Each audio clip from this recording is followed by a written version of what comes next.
Oof.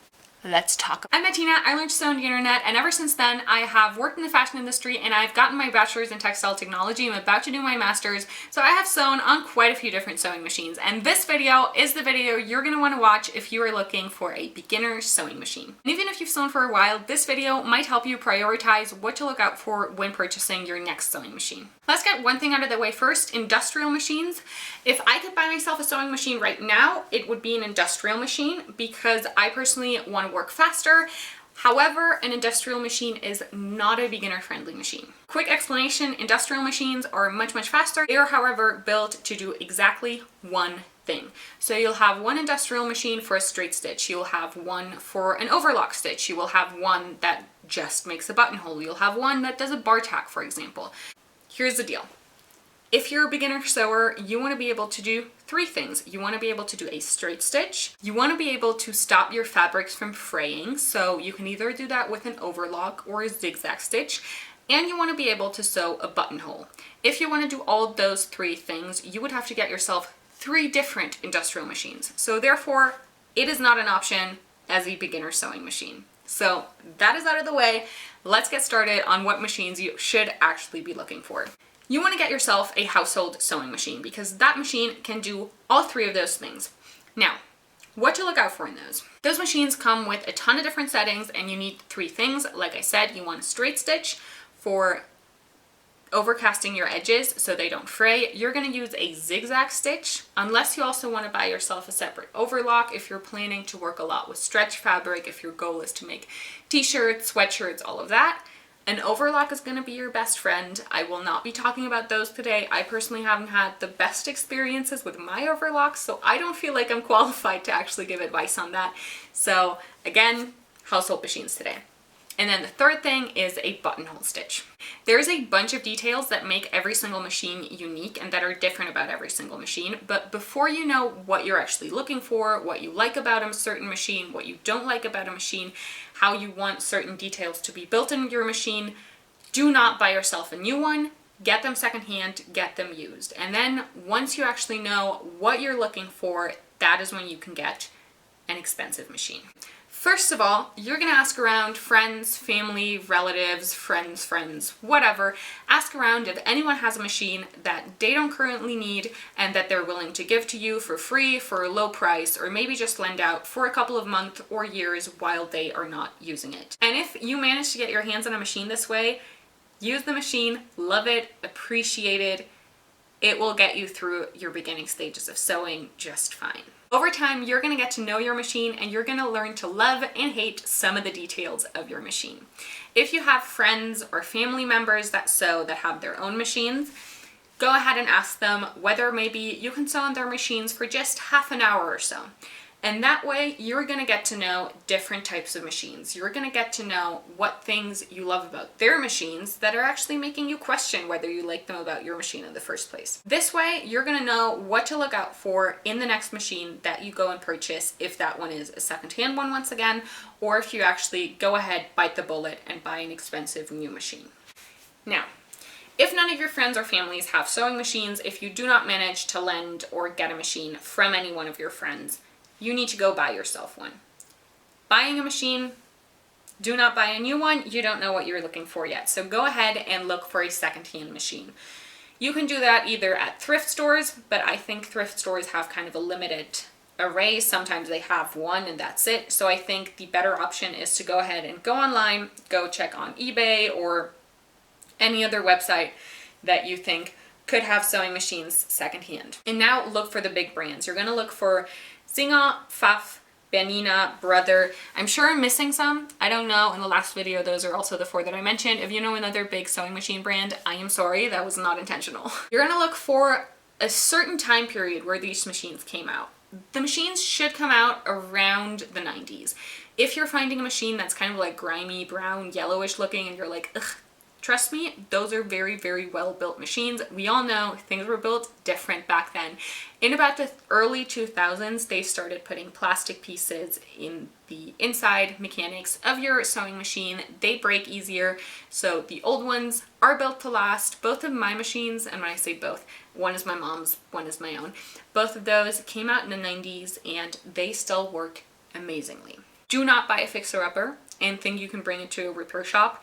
That is going to cost so much money. Sewing machine repairs are very, very expensive, which is why you should prioritize getting one that is built well.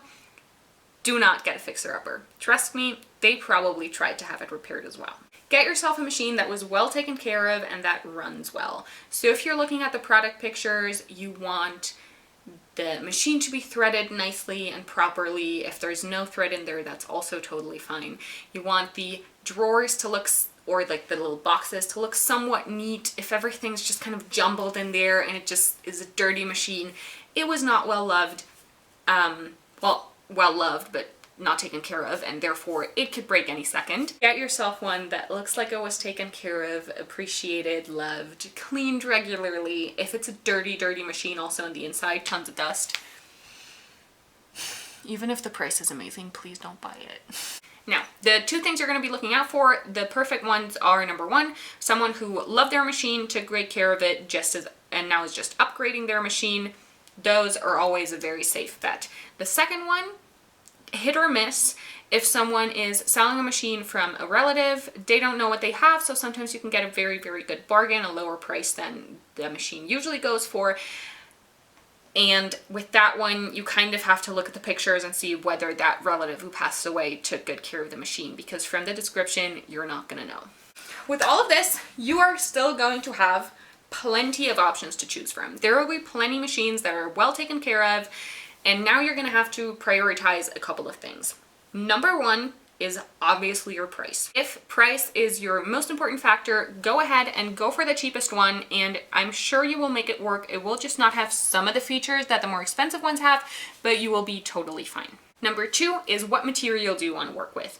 If you want to work with heavy materials like leather and denim, make sure to get yourself a machine that can handle those.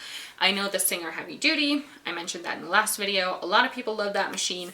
My machine, for example, the presser foot lifts up very high, which means all those layers of fabric go underneath there. I have used several machines where the presser foot just comes up a little bit, and therefore you can't even squeeze 6 layers of denim underneath there.